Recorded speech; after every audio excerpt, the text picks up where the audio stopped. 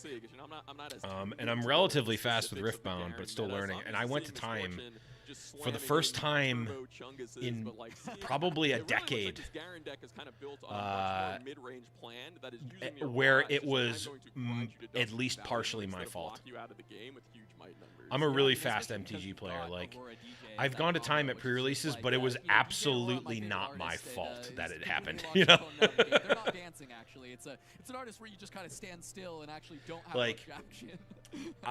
if it like when I was at the Riftbound event, like I went to time twice. It was certainly I contributed to that. Like it wasn't 100% my fault, but I contributed to it going to time. Yeah, as T now having that massive Check Discord. Okay. Well, that does allow you to, you know, give me the link. Okay, yeah. Because that's another thing that you get access to by being in order. That you get to just kind of rip that off the top and point at their unit and say goodbye, and that is really, really tough for a lot of players to be able to deal with. But we do see the Dead Bloom. We're seeing I don't Dead really Bloom, know Drake, what the Snap, Vine, permissions Ursa, are. Admirable, so I saw some Blade Rush in there. I'm curious if that means there's no Hearts Dragon, which would be. And then you should be able to see the public. You know, because that's something that can come off and immediately impact the board. Often that's a popular choice. Yeah, no, that's interesting. I would be surprised if he doesn't have it somewhere. Maybe that's just does that work? Okay. Hello. Let me. I'm going to try to finish eating real quick, but you can keep yapping so I can. There's so much coffee. I put way too much Tabasco on this. I'm just going to concede. I think It's so bad. Also, do you have what's the link to just the stream in general, like the actual stream they're using? 15 cards. And that's really valuable information for Quincy to have The for the rest of Riftbound, match the to kind like of main know, event stream. What T's deck Yeah, is is it gonna just? be capable of. Great call out. I imagine it's not on this channel. It's on YouTube and it's on. Hold on, I'll just give it to you. Oh wait, I have it right here.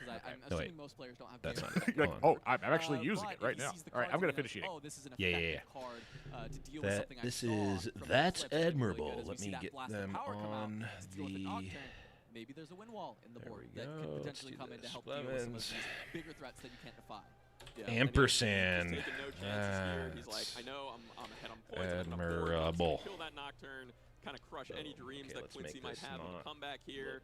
And yeah, just stupid. keep putting stats in play. Yeah, and we've made it Oh all God, the why way is it to so the. small? I believe he's got the Holy. roots for the second Aurora in hand. And if not, it would be next turn. I can't count. It's 8 or 9 there. I think it's 9. Yeah. So he's got the Aurora if he wants it.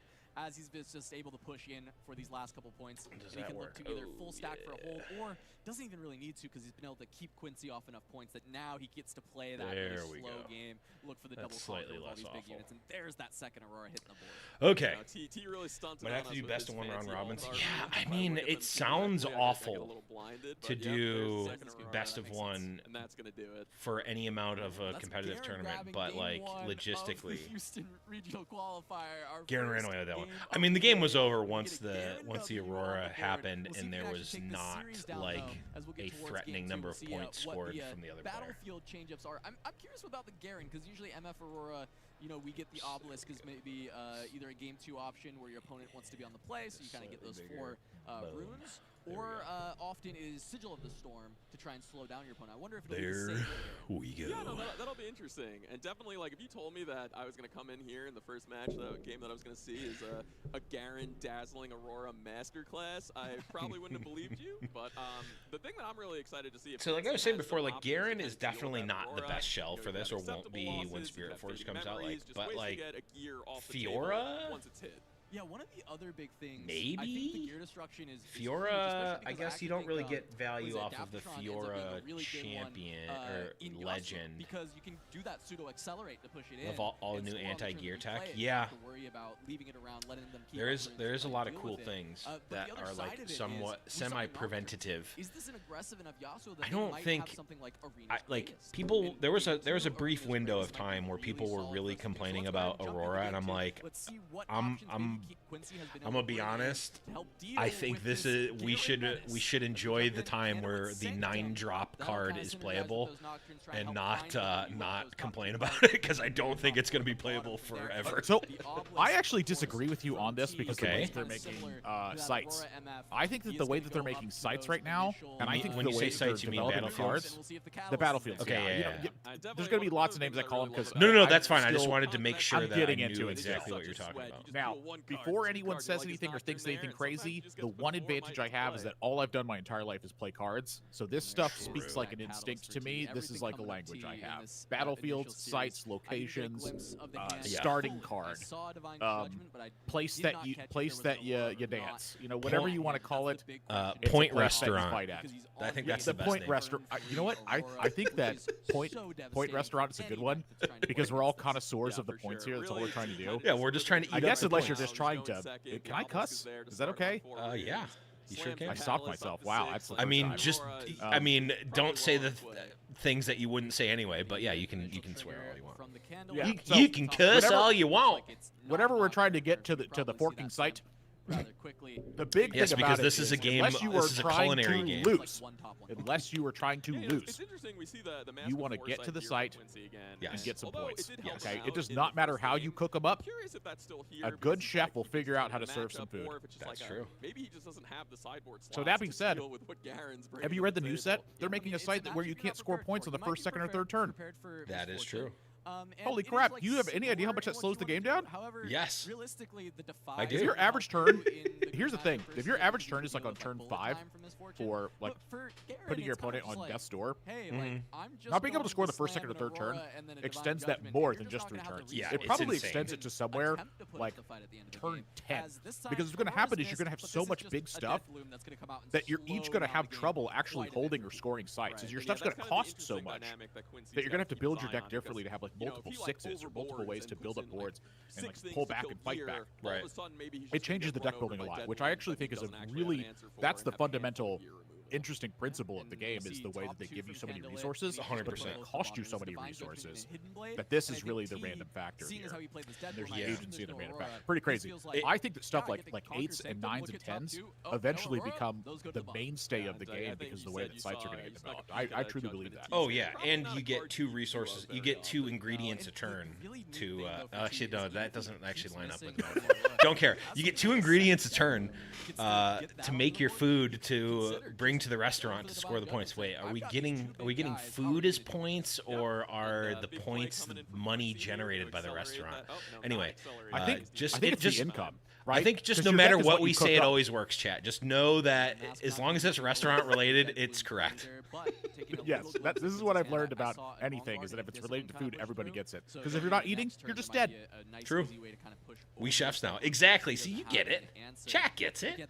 But here's the thing about that Battlefield. I 100% agree. Like, that will make the game, like, that will make Aurora insanely better for that one game with that one Battlefield. It's a really good going second site, I think. Yeah. But if we're playing best of 3s, like, I mean, getting a game... Does that... I don't remember. Do I have the card gallery up? Does it say that points can't be scored here until turn 3, or does it just say points can't be scored? I'm pretty sure it was points can't be scored. I also thought that, but I don't remember. Oh wait, I do have the card gallery up. You have to conquer a battlefield with 4 units, which, you know, I feel like if the way T's got this deck Oh, set why up, are if he these? reached that point, Why are he's these probably cards comfortably won the sideways? game. But you never know. Maybe he'll just need a little 2 extra cards to push things off. Just This is saying hurting it's my here, neck. and I'm much more inclined to believe him because he is Stepping going away at there, it. trying to figure out Okay, the when you rules. come- I say he, but I actually don't know. Excuse me. It's early AM and I haven't had my coffee. A lot They're of going people at are it. pretty comfortable with the rules, but there's still some edge cases that people have not figured out, and I think this is always the way to do it. Call the judge, ask them, try and figure it out, and then just proceed from there. And this Players is, you know, can't T's score been around here the block, a lot of times with TCG until their tournaments. third Okay, turn. Okay. that is a big difference. Huge That is a big difference, but but it it's still still- slows down the game. Yes, it does. Gotta learn all the rules. Not being able to double score really on wanna reinforce, turn like, never be 3 afraid to call a judge. really Or, changes you the know, way. So clarification, that is going to something extend it sketchy then that's from going on. I know a lot of like people, if you had an sometimes they're, "Oh, I'm average nervous, like I don't finish wanna- game I at don't like wanna slow turn the 6 game or whatever. down," but no, just like always call the judge. Instead your Judges average are turn great, would they'll help you probably out and be make sure somewhere things are like going the way they should. Thinking about probably like 6.5 to 7.5, somewhere in there. It's hard for me to actually envision it because every single game I play is focused like solely around 2 drops. Because my friend and I are only trying to win. It's literally the only thing we're trying to do when we play each other. We are like not trying to enjoy the game. We're like, no, I am gonna win. Well, have you heard of the game Flesh and Blood? Because it's like, if you don't care about winning, this game is not. This game's not for you. Someone described it to me as, if you don't like Cobblade mirrors, don't play Flesh and Blood. Like, that's Legend Blood got so fast, so quickly. They released like 2 sets and suddenly it was the fastest game I've ever played. Yeah. I also like trading gold for points. I like something about Renata tickles my brain and makes me want to play that deck. I don't know what it is. It's just like I can just sacrifice all my lands and get a point. I'm in. Smitty's an NA player. Good. I am an NA player. T's hand, which is interesting because I imagine a lot of the time he wants just to play admitted that, it. he has no use, because right now if you I was on Annie before it was cool. Actually, I that's was not on true. Annie in the ancient times. I've been playing Annie since League of Legends came out and first copied Dota. That's true. Plus Hextech Anomaly, yeah. I was playing Annie in Dota All-Stars, and her name was Singed. Defense of the Ancients. I was playing Annie back before that was even modded. I just had a character named Annie in Warcraft 3, and we were playing the campaign as one did at the time, and I had a bear with Rexar. You remember Rexar, right? He was in the expansion for Warcraft 3, and you could name the bear, but only if you had the mod for it. I don't know where I'm going with this. Let's get back to talking about Restaurant Soup, the game, a.k.a. Riftbound. I think going with this line, hey, this order deck... He used to not have the visuals on the items in Defense of the Ancients. You had to manually read every single one of them because they appeared in a random order. Make sure I can deal with the hidden blade, but we'll see if it's I liked my auto chess games to have a little donkey that you had to go around and collect all the items and move the characters. Yeah, what do you mean you don't know where we're going with this? This is exactly where we were going with this. Okay. So with the game being as fast as it is, double scoring early on is like, that's a thing you have to do, but that's also just a function of the game. In a theory standpoint, double scoring is how you get ahead, and then double scoring is how you win. Yes. So that's like a focus of every single one of your decks. So when you have a site that takes away most scoring, you have a site. Well, I mean, I say most. You can hold. Let's be real. Like there's hold decks. There are, but let's be real. That happens about, I don't know, 1 out of 5 times maybe. Right now, I think that holding... Hold decks are really good at losing. It doesn't mean they're not fun. It doesn't mean you can't. No, I mean, they're like you can play. Like Kaisa can, depending on the matchup, can be a hold deck if it needs to be. Honestly, that was the way that Omega Zero was really playing. That's exactly who I'm thinking about. Like very much hold master kind of guy, but that really ties into like the way that he played Hearthstone as well. Yes, was that he was very much an extremely defensive player until he saw the place where he really believed he could turn the corner and lock up the game. It's very unusual the way that he played. And we've really not seen anyone do that. Like, it just shows an understanding of just games in general to be able to do that. Yeah, I think that like intuitively, it's really easy to play that defensive status and try to walk away with a game from it. And when I'm looking at the match that's happening right now, that's essentially what both players have brought to the table, is something inherently that's very defensive until it believes it's taking its turn. Yeah. Also, Harness Dragon is a card that has been criminally underplayed, in my opinion. Like, that card is so sweet. What makes you want it so bad? Because it's super Flame Tongue Kavu. That's what makes me want it. You just want to kill stuff and have a big thing left over. Well, I want to hook into it is what I want to do. I want to hook my 5 might, and like I want to, like the Darius decks right now are like hooking up to 5 or like cheating with Draven, and that's good. I want to go all the way up the chain. Okay, I want to go all the way up the chain. I'm not trying to be rude here, but put your runes all in the same order. Like, put them face up or face down. I don't care like which direction they're facing. They just need to be facing the same direction. And Quincy does not have them facing the same direction, and it's all I can focus on. Is this a strategy? Yeah, this is like the one game where you can actually do this for while they're on the table. cards and runes and compensation. This is like the quite a few cards, but now you know, this playing your opens up lands what in front I of was your kinda mentioning creatures earlier, strat. where Divine Judgment, when you've Which got I'm a so couple mad guys that on the they board, banned. just kind of We got crush rid that of. Oh, hand, so you get didn't rid like of that the it was runes, reset that the it was game if able you're to. still not finding that Aurora becomes you're an not option, able to but do this that is a great anymore. kind of hedge against that. Yeah, I love by doing hiding that. a card from Quincy. Oh, You get to keep I it. You get to detested keep your that. hidden cards when that Divine Judgment Yeah, comes. that's why I loved it. It's because people hated it. Because if I could just attack your lands and blow them up, I would do that anyway. Like, I don't want to attack you. I want to attack your lands. Okay, I am a Stone Rain player. Yeah, okay, my best Pro Tour finish is Wildfire. Yes. Magnivore Wildfire. I Stone See is Rained that people's Blast lands, Power and is I ripped off loved the it. top, and it looks like T says, you know what, I have Divine nowhere Judgment your not land. needed. Put it back in One your guy, hand. Blast of Power seems pretty good. Land destruction would be so bad in one this game. guy, as it looks like Wow, this is what I'm talking about too with having sites that do this. These are very exciting kinds of plays where you are fighting mad to try to get this kind of position in the end of the game, but it's really difficult right now because decks are so like hell bent on scoring points, like 2 points at a time. The moment that your opponent scores 2 points at a time, they're so far ahead. Look at how deep into the game we are right now, and it's 5-3. And since Blast of Power is battlefield only, it he is. could have gone for a back out there, but you know, definitely could see a world where he just wants Like, the cards I mean, and Yasuo has the we'll see what the native follow-up ends up being from Quincy as T is now advantage of having like points. his He's gonna move units back are to pseudo Ursa, accelerate you know with what? the Yasuo These ability, Fate which is keep cool. causing me a lot of problems And you can with my kind of 6 catch might up that way, units. but I'm that's willing to sacrifice the dragon like for if the you looks have on the- stuff the, to actually accelerate. Sanctum, Like we and do this have was the a chosen point, champion but I wanna Yasuo, make which sure is I've got a little bit at the back really row, good. safe, ready to go. I really like I what forget he how does big here, where Harness he's Dragon keeping is, and I his can't see hand on the face stream down because on the old man table. eyes. But he's kind of just being like, oh, I got 2 cards. Do what you're How gonna big do. it is? Like its stats? No yeah, is it ambiguity 6 here. might? It's 6 might. Okay, yeah. so you can Yasuo, and then Yasuo the Yasuo, so that you Yasuo ability with Yasuo to then Yasuo the unit, and then you can Yasuo points Yasuo.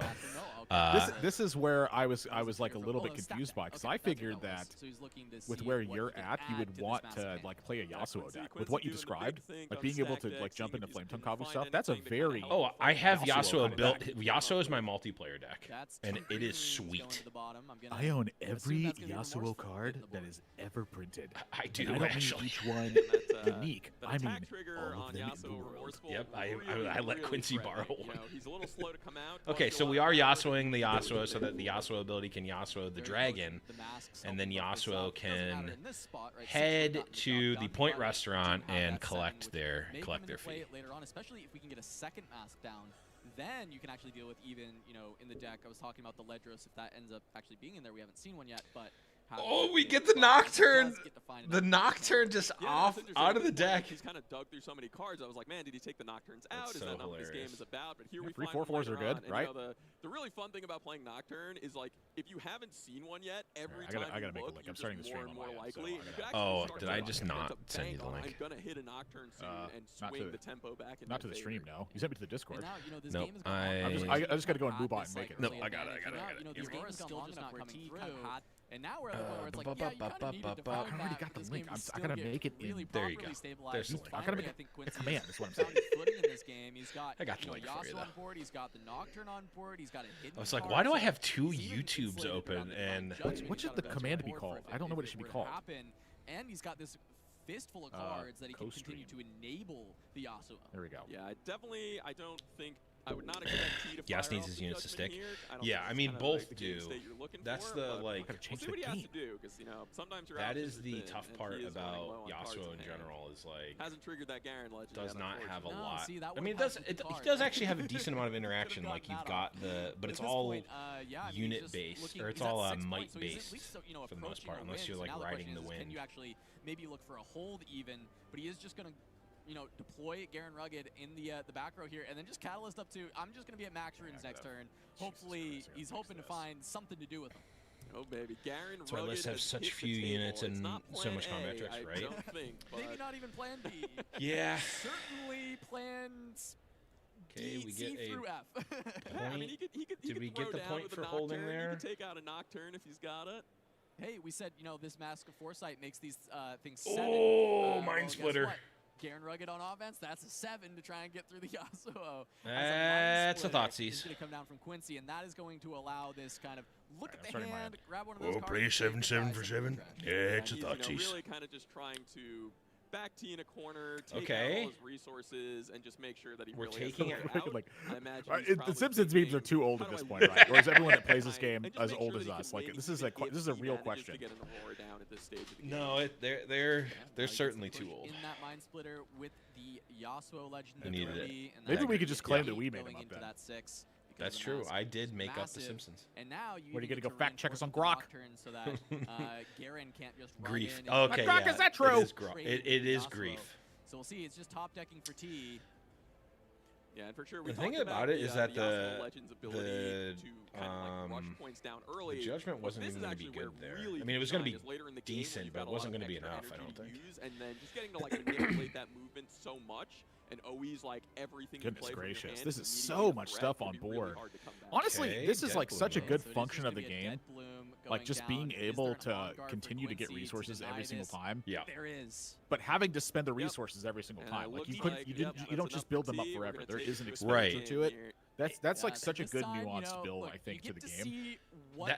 That's something that makes the designing hard. It does, but it also it's just like more. There's not a lot of decks that can even. It's more nozzles that you can turn, more like in terms of balancing. It's like you can have a 1 energy card, but if it costs 5 power, all of a sudden it's like, hold up. Like what does that what can that card do and have it be both playable and not broken? That's like an interesting thing, and it's like, well, how do you break that? Okay, well, if you have the like the mini reanimator cards, like reanimate a card that costs X or less energy. Okay, how do you get it in the graveyard? But it's like if you're just paying full price for that, that's a steep fucking cost. Yeah, it's called power, right? Not runes. I feel like power. I've been told, like, runes are the lands that generate both power and energy. Okay, so tapping them, energy, recycling them, power. Power, correct. The card individually is a rune. Correct. God, that's so many words for one card. It is. It has taken me months to get that correct. Yeah, just everyone just tells me something different. So. Oh my gosh! Yeah, we saw this. We saw this happen on the first game too, where you just get the Nocturne out on turn 1, and then Yasuo accelerate it to just get the point on turn 1. That is insane. So insane. Yeah. So Nocturne lets you come into play by paying a power. Correct. If you saw it when you're looking at your deck. If it Wait, would this is count when for you search deck effects? Yes, but they specifically don't make search effects. They've said that they're not doing that. Okay, that's good. I actually think that making search effects is really bad. I think it's really bad because I just never want to see it. I hate shuffling my deck constantly. Like, so legitimately, I cannot stand formats with fetch lands because I can't be bothered to do it. Because the second you do, all I want to do is shuffle, actually. I should be able to just shuffle. I hate shuffling. Magic Online killed it. That's how you know you don't have ADHD, by the way.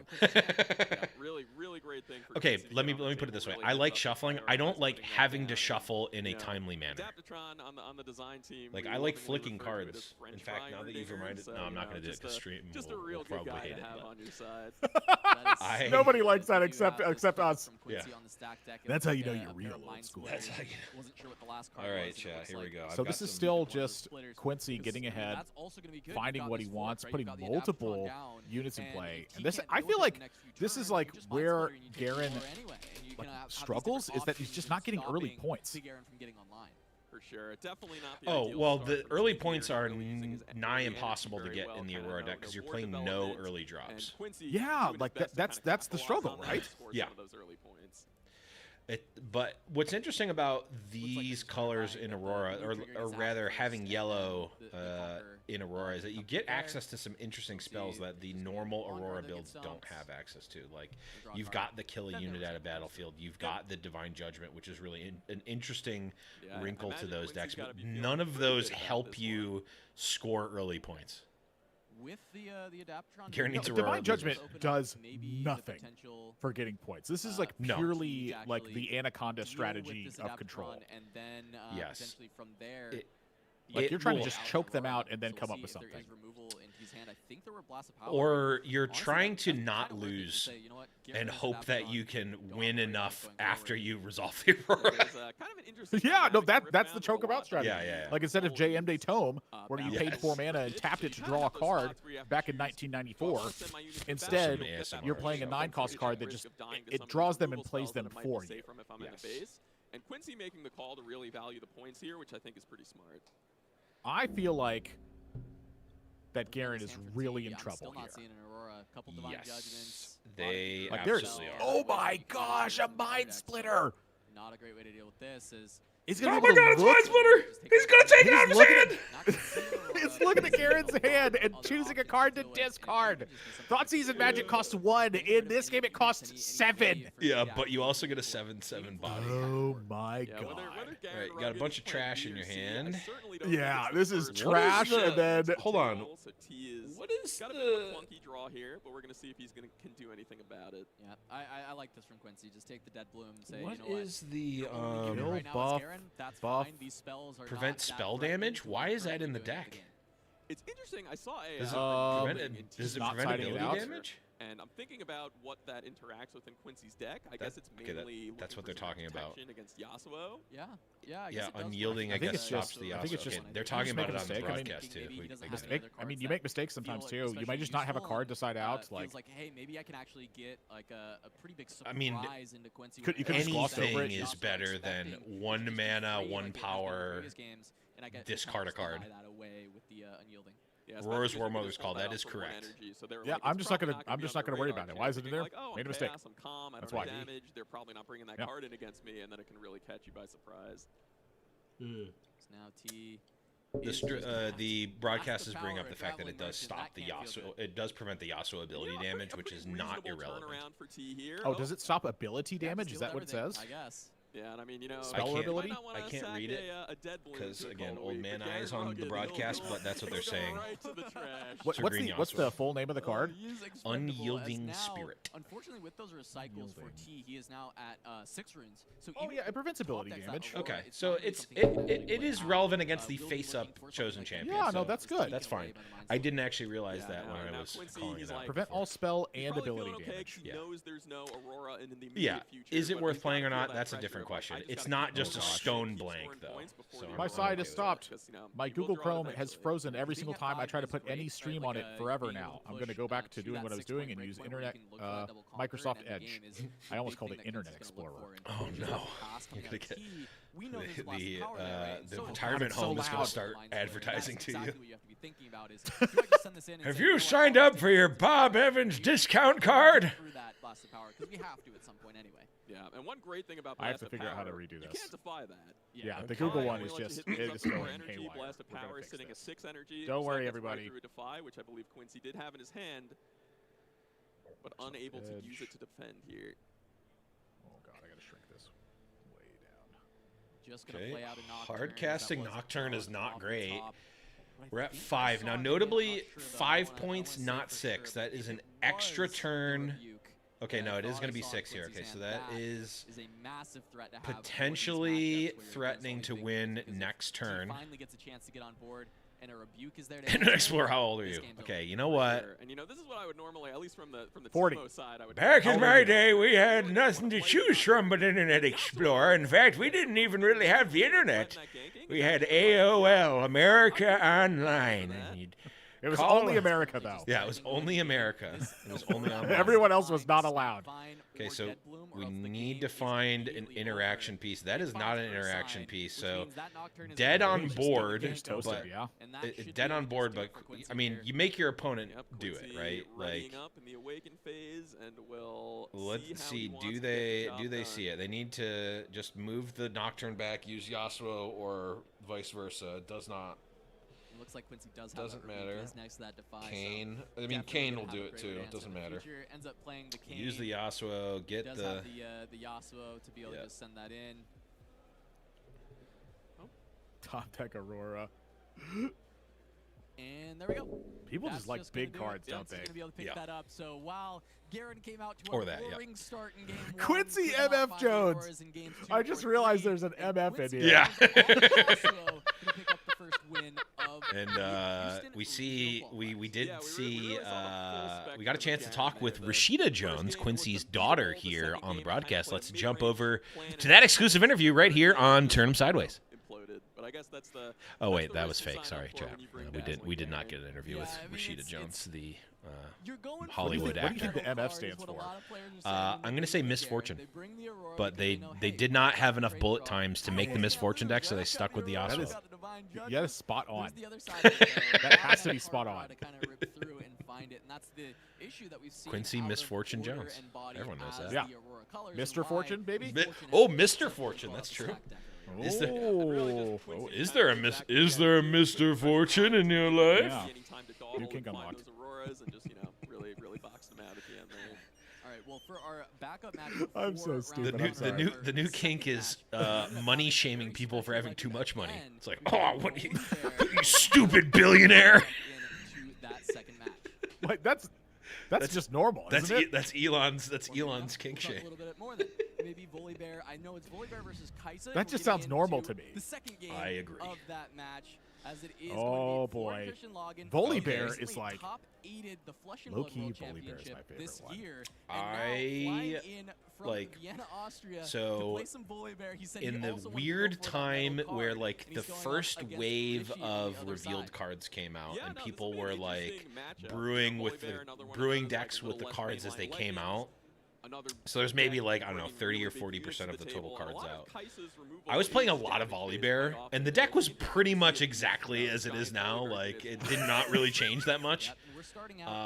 Because we had a lot from the trial deck. We had a lot of the cards from the trial decks, but like once Aurora got revealed, I was playing a lot of Aurora Volibear, and the deck is sweet. Like, it's strong.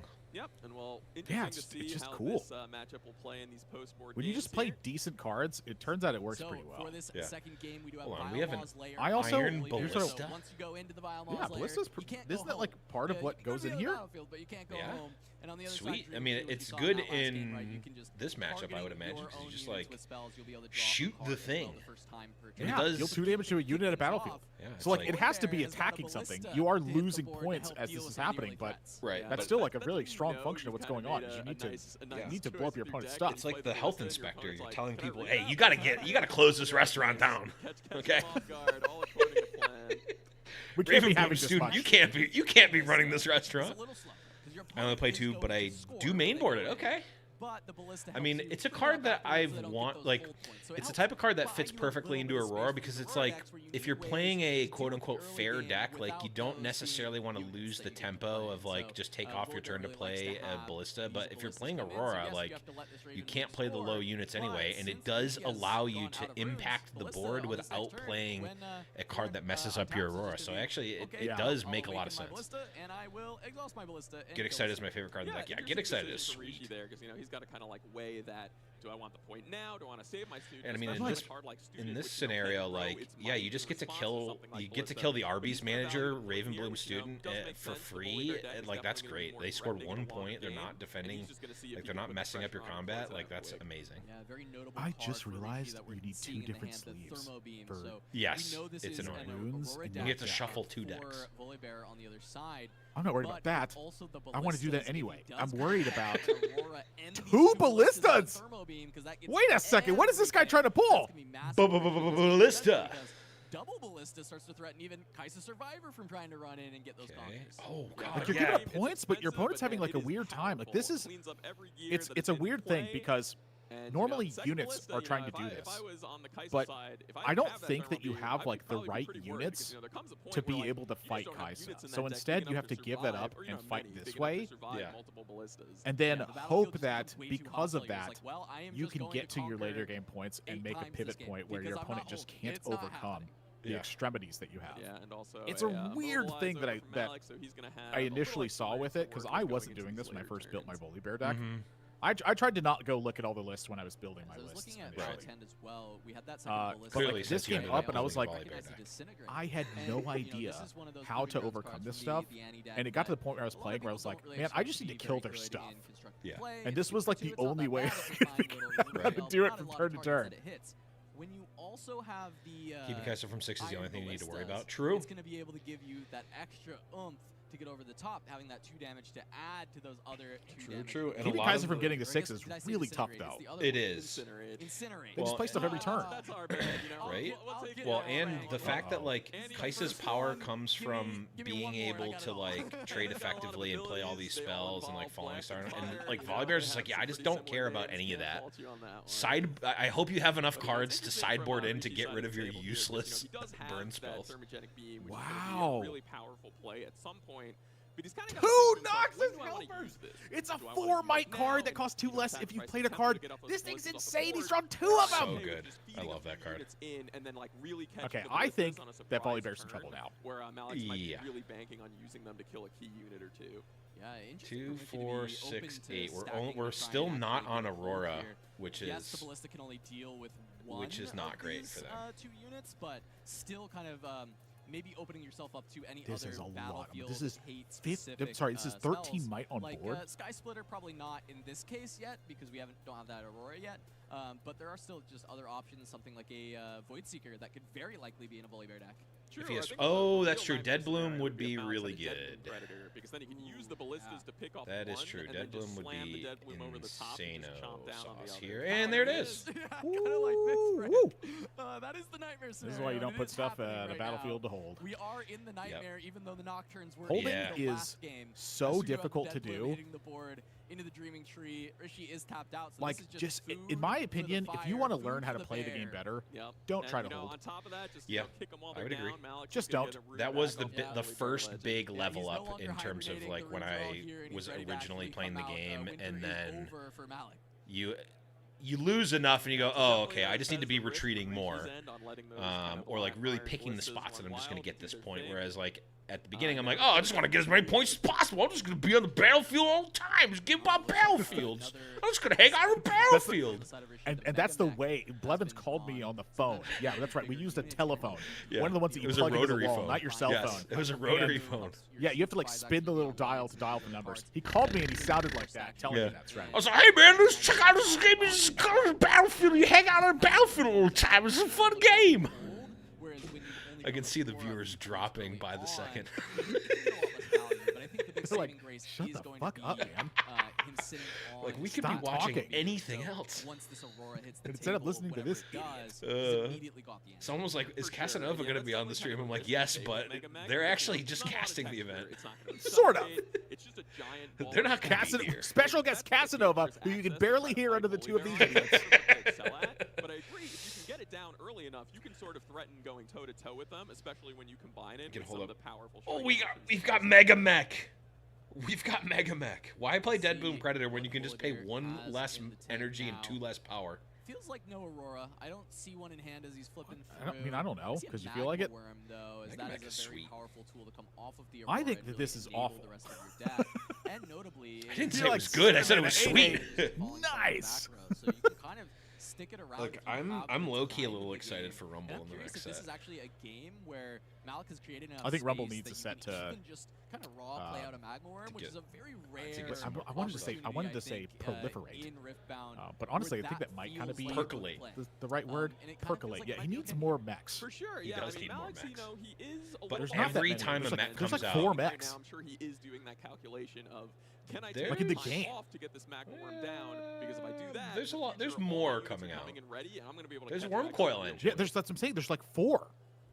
You got Here's Worm the Coil thing, Engine. Are there enough spells in hand as But well? I'm saying to in the set, there's like prevent 4 some total counters? mechs. I That's the looked other at it. option you have to think Oh, I about didn't is look at the trying to entire build set, up a I bunch guess. of runes. I looked at it like 3 days ago. I looked at 7 cards. There was only 4 mechs. Continue to establish. It looks like they're 3 just, days ago, there were 4 giving mechs. Kind of points to I speed don't here know how where, many there are. I didn't you check. conquered with the Dead Bloom, and then, I of course, did check held because that was the. because I Dead saw Bloom Rumble and I was still like, there, so you should Rumble! get 2 points. It looks like they've got that. Nothing covered beats now Rumble. He's as always the now best thing ever. I don't know how. It just always is. So that Magma Worm gonna be a So this real is big 8 threat for Rishi, 'cause energy now, you know, Yeah. and then normally you're all used to units Volibear enter deck ready being, with like, this. powerful but Yes. slow. So Now they're it's gonna coming be into play powerful like but essentially fast. tapped.